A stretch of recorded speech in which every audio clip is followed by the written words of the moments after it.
They were terrified of aircraft that barely existed, not the swarms of B-17s burning German cities night after night, not the Zero fighters carving circles in the Pacific sky. What scared planners, pilots, and politicians in the last years of World War II were rumors. Rumors of a jet with no tail that might be invisible to radar, of a bomber that could leave Europe in the dark and drop a nuclear weapon on New York at dawn, of a tiny rocket plane that turned a human being into a guided missile, too fast to shoot down. Most Allied soldiers would never see these machines with their own eyes. Many German and Japanese soldiers never saw them either. Some of them only ever existed as blueprints, half-finished prototypes in underground tunnels, or fragments on test stands. And yet intelligence reports, intercepted memos, and declassified documents would later show just how close some of these paper monsters came to changing the war, and how others were more about fear and desperation than real capability. Tonight, we're going into that shadow world. Secret World War II air weapons. Hidden warplanes, rocket projects, underground factories, and black programs that were canceled, captured, or buried in archives for decades. We'll see what was planned, why it was kept secret, how much was actually built, and what we only discovered long after the shooting stopped.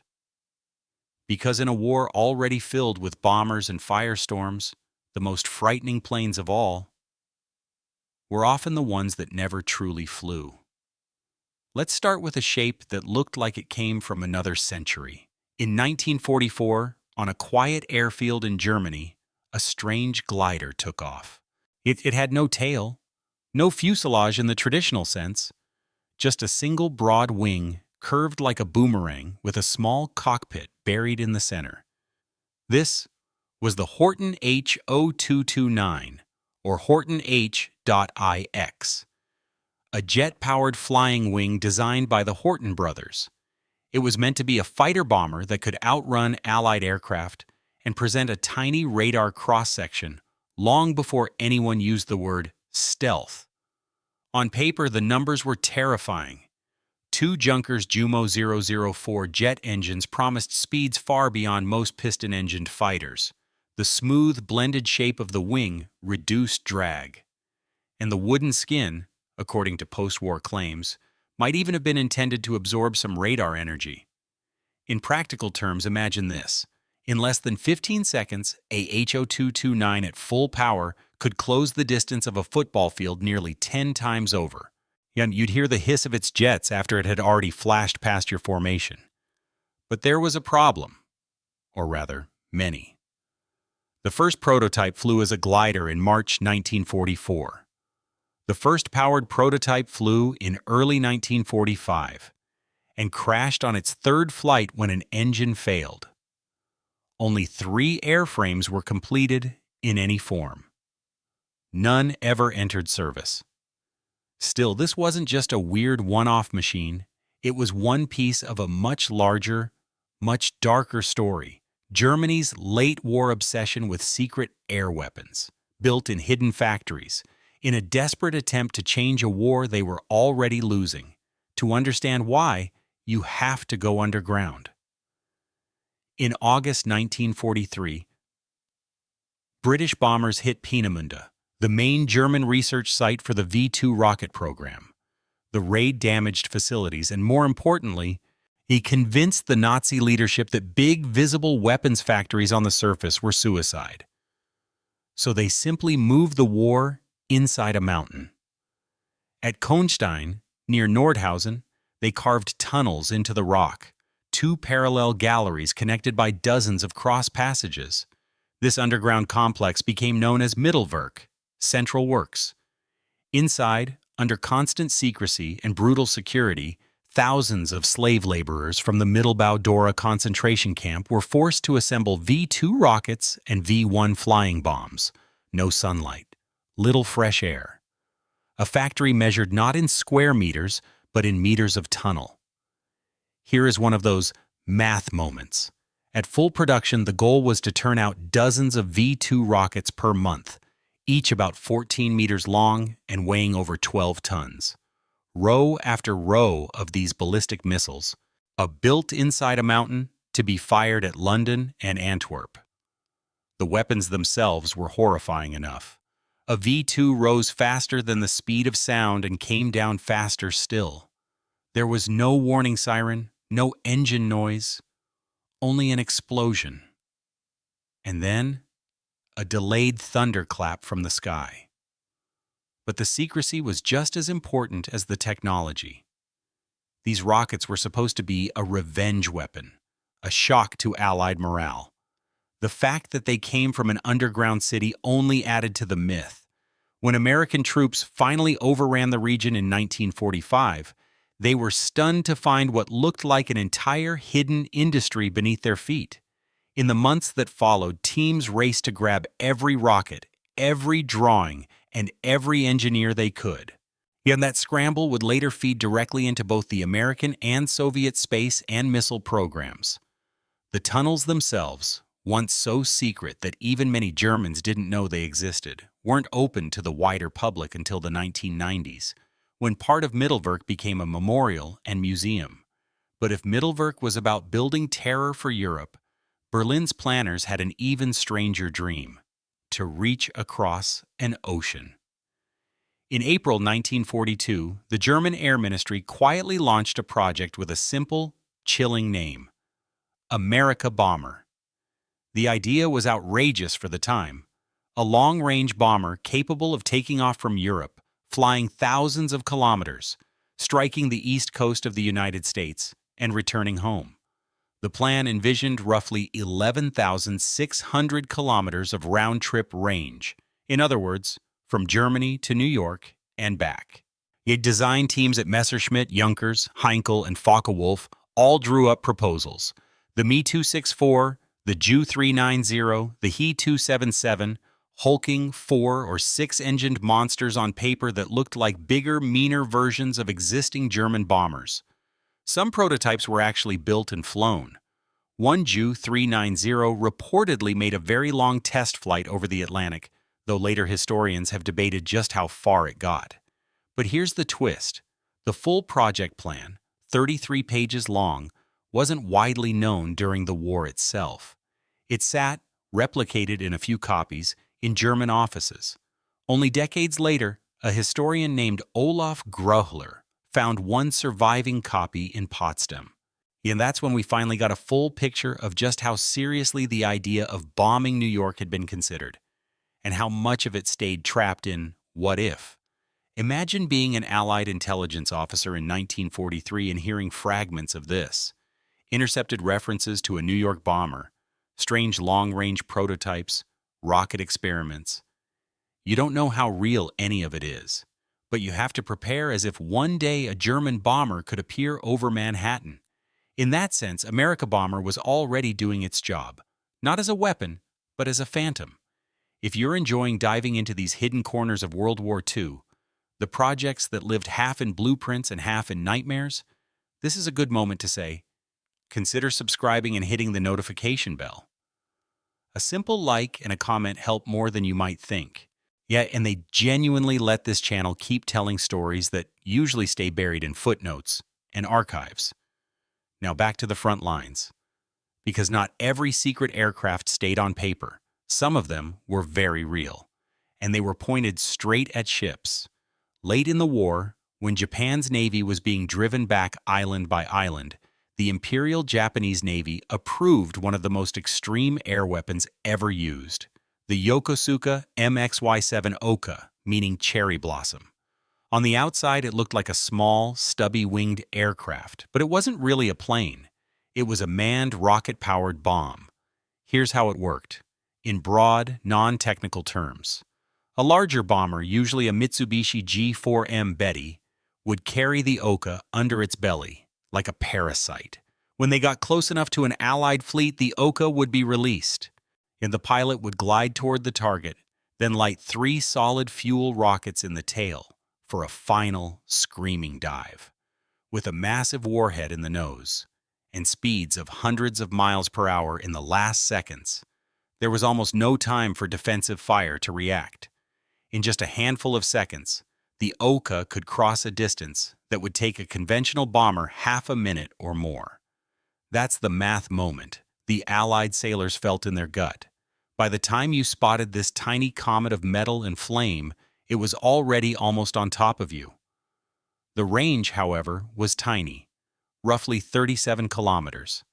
That meant the lumbering mother bomber had to come dangerously close to the fleet to launch it. Many were shredded by American fighters long before their cherry blossoms ever bloomed. At Okinawa in 1945, Okas did manage to hit and damage several escort vessels and transports. They never sank a major capital ship. Tactically, they were too late and too limited. Strategically, they were a symptom of a country willing to turn pilots into guided warheads because it had run out of better options. Yet for the men on the receiving end, the psychological impact was huge. Many nicknamed it Baka, fool, but privately described it as a ship's nightmare and a pilot's coffin. The idea that a rocket-powered human bomb might come out of the clouds at impossible speed added another layer of stress to an already brutal campaign.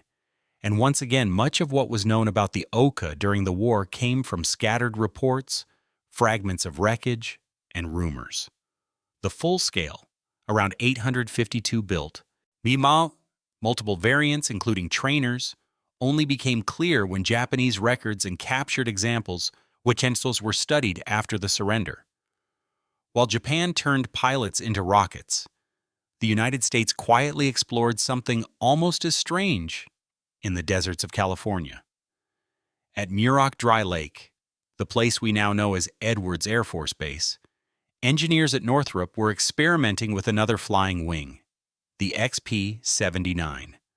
On paper, it was an interceptor designed to do something no other American aircraft was built for: ram enemy bombers. The early concept envisioned a rocket-powered flying wing with a welded magnesium structure strong enough to slice through enemy aircraft. Later, the design shifted to jet power. The pilot lay prone, flat on his stomach, to better handle high G turns. There were no traditional gun bays planned as the primary weapon. The aircraft itself was the weapon. It sounds insane now, but in the context of mass formations of enemy bombers, it had a twisted logic. If you could build an aircraft tough enough, fast enough, you didn't need ammunition. You were a one-plane wrecking ball. Test gliders, under the designation MX-334, even became some of the first U.S. rocket-powered aircraft to fly in 1944.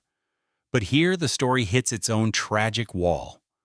On September 12, 1945, after the war in Europe and the Pacific had already ended, the XP-79B made its first powered flight. 15 minutes in, control was lost during a slow roll. The aircraft entered an uncontrollable spin and crashed. The pilot, Harry Crosby, was killed. With the war over and a new atomic age beginning, the project was canceled almost immediately. For most Americans, it might as well have never existed. Only in later years, as test reports and photographs surfaced, did the full picture of this flying ram come into focus? Another black project on the edge between bold innovation and dead end. So what ties all of these strange machines together? Technically, they were very different. A stealth-like flying wing, underground ballistic missiles, suicide rockets, a ramming interceptor, intercontinental bomber fantasies, but strategically and psychologically, they came from the same place: fear and hope, mixed in equal measure. Fear that conventional weapons weren't enough. Hope that one secret breakthrough, one wonder weapon, could bend the war back in their favor. Young commanders on every side were watching the same things: casualty lists, supply shortages, bombing campaigns that seemed endless. And in that environment, a hidden project, a classified blueprint, a rumor of a miracle plane could gain a life of its own. At the same time, secrecy created its own kind of weapon. An Allied sailor who heard about the Oka might overestimate how many there were. An American city planner who saw a report on the Amerikabomber might lose sleep imagining a German bomber over Manhattan. A British intelligence officer reading about underground rocket factories might wonder what else was buried in the mountains of Europe. Much of the power of these weapons wasn't in what they actually did, but in what people thought they might do. Legally and morally, many of these projects lived in gray zones. B-2 rockets weren't banned by any specific treaty, but they were fired at cities without warning, and they were built by slave labor under horrific conditions. The Oka turned a human being into a disposable component of a missile. The XP-79 planned to use ramming as a deliberate tactic from the very start. The Amerikabomber flirted with intercontinental terror bombing, years before Cold War doctrines made it normal. None of these caused the diplomatic storms that, say, chemical weapons did after World War I. But looking back through the documents, you can feel the unease in the margins, the quiet notes about feasibility, cost, and political implications. In the end, the war itself decided. Germany ran out of fuel, pilots, and time. Japan ran out of carriers, experienced air crews, and the ability to protect its own coasts. While the United States no longer needed an aircraft like the XP-79 once jet fighters and atomic bombs entered the picture. Some of these ideas, like the Horten flying wing, would echo forward into the age of stealth bombers and tailless jets. Others, like the Oka or the flying ram, would become cautionary tales about how far a desperate military can go in trying to turn human beings into components of a machine. Today, if you walk through certain museums, you can see the wreckage and relics of this secret air war. A surviving Horten prototype frame, warped and skeletal.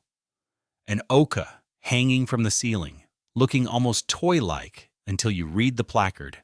Photographs of the Mittelwerk tunnels, now silent, where rockets for a vengeance campaign once rolled out under the light of bare bulbs. Declassified pages from the Amerikabomber plan. He's spelling out flight paths to North America like a macabre travel brochure. Pause for a moment and think about what that really means. In an age that already had mass bombing raids, tank battles, and industrial slaughter, people were still afraid of weapons they'd never see. Weapons that lived in rumor, in underground tunnels, or in secret test flights at dawn. In the end, it wasn't always the biggest fleet or the largest bomb that shaped the imagination of the war. Sometimes, it was the thing you couldn't quite see, the jet with no tail, the bomber that might be coming over the ocean, the rocket plane that turned a single pilot into a streak of fire. That's why these stories matter. Not because these machines were all effective. Many weren't. Not because they almost won the war. They didn't. But because they show us the strange logic of total war. When nations are under pressure, they will pour lives and resources into projects that live half in the real world and half in the psychological one. They show us how secrecy itself can become a weapon, and how the cost of chasing wonder weapons is almost always paid in human suffering long before any prototype ever flies. If you felt this journey into the hidden skies of World War II was worth your time, consider giving the video a like. It genuinely helps more people find these stories. If you'd like to hear more about overlooked weapons, strange tactics, and the psychology behind them, subscribing and turning on notifications is the best way to stay with the channel. And I'd love to hear your thoughts. Which of these projects shocked you the most? The underground rocket factory, the suicide rocket planes, the intercontinental bomber plans, or the flying ram? And what other forgotten or seemingly primitive weapons do you think deserve a closer look? Thanks for watching, and for remembering the parts of history that once tried very hard to stay hidden.